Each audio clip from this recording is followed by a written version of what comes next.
Hi everybody, hope you're doing well today.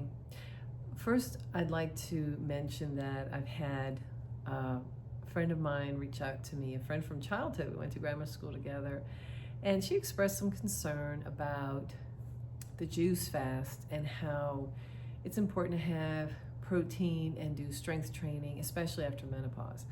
And I can tell you that that is more than absolutely correct. So many women could benefit from strength training. And building muscle, the majority of it is about what you do in the gym. It's about how heavy you're lifting. Carefully, of course, watching your form and nourishing our bodies with enough fuel to be able to lift is super important. Now, what I'm doing is a little bit different. So in a juice fast, you can think of it this way. And Dan McDonald, known as the Life Regenerator on YouTube, he describes it this way. There's two phases. You can do the squeezing the sponge and wringing out phase, as he describes it, and then there's the building phase. For someone like me who has a very poor diet and very strong addiction to processed foods, especially sugar, that is not the best foundation to be building on.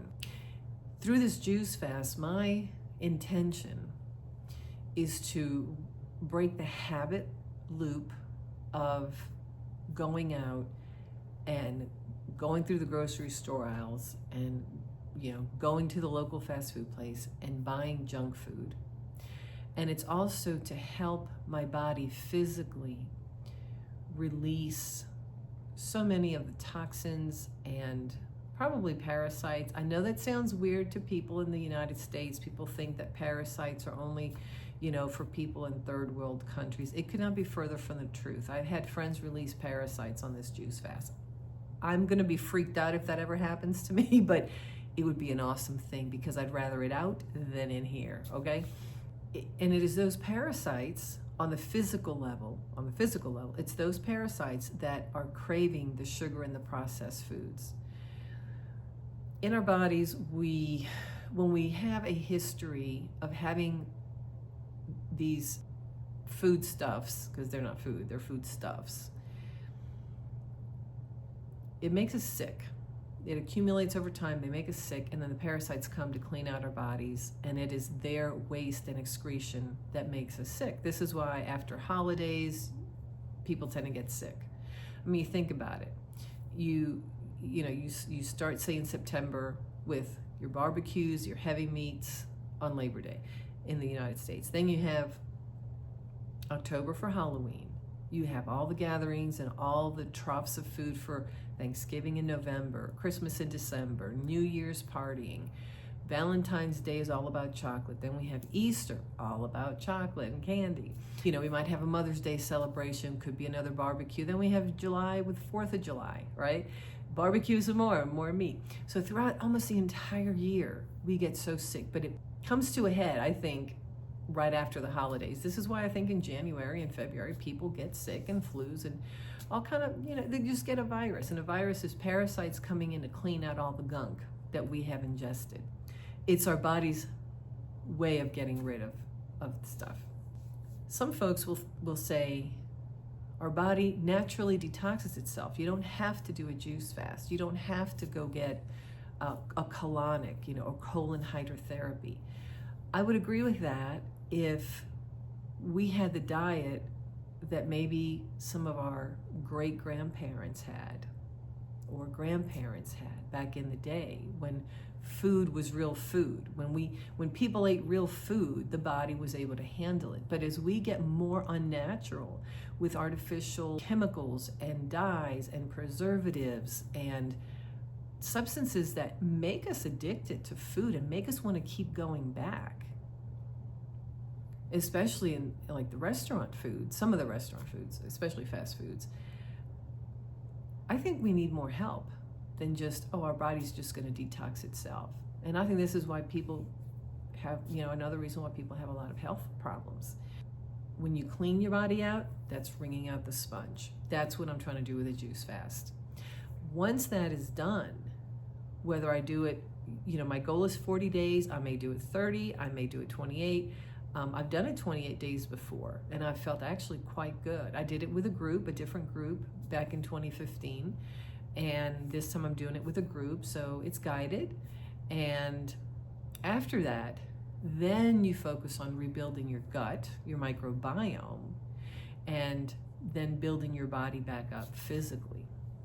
Fasting, we have two different types of fasting. We have water fasting, which is an actual fast, and then we have a juice fast, which a lot of people call juice feasting, because what you're doing is you're feasting on as many juices as you need to provide yourself with enough calories so that your body can clean itself out and so that you have enough energy. When we talk about water fasting has existed since Jesus' time, right? And maybe even before then. Jesus fasted for 40 days, right? 40 nights. In the paleo community, in the keto community, oftentimes intermittent fasting is included, where you go a certain number of hours only on water. Juice feasting, much like water fasting, gives your digestive system a break so that it's not constantly working, but you have enough calories to give you energy in order to clean your body out. Dr. Mindy Pelz, I think she's a PhD.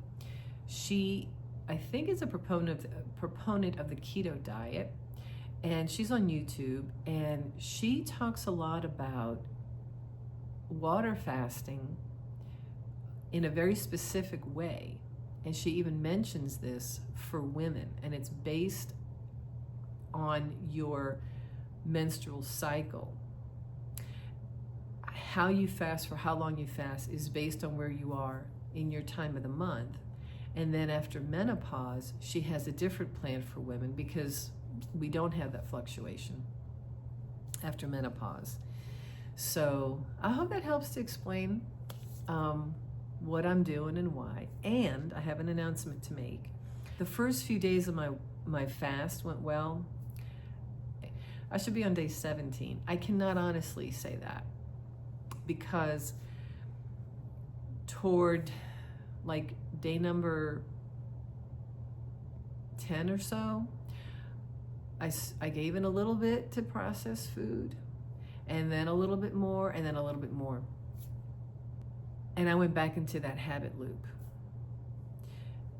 Yesterday, I had an appointment with my life coach, and I had some interesting insights, and I will share those in another video.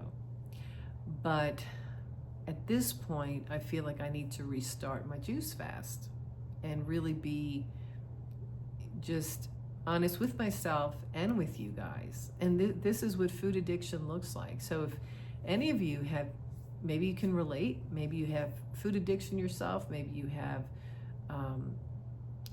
other types of addictions that you've experienced, how difficult it is and how powerful the draw is when you go back.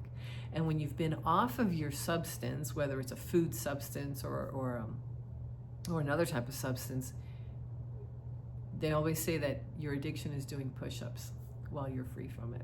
And it's true, because then when you go back to it, all your dopamine receptors have reset, and when you have that, drug or food drug of choice, it's like bing, bing, bing, bing. You're just lighting up all the brain, all the neural pathways. So, so that's where I'm at, and I'm gonna start again. And my next video, I'll probably talk about important insights that you might get when you have processed food addiction. All right, and thanks again, everybody, for your thoughts, your comments, your questions, and your concerns. I truly appreciate it.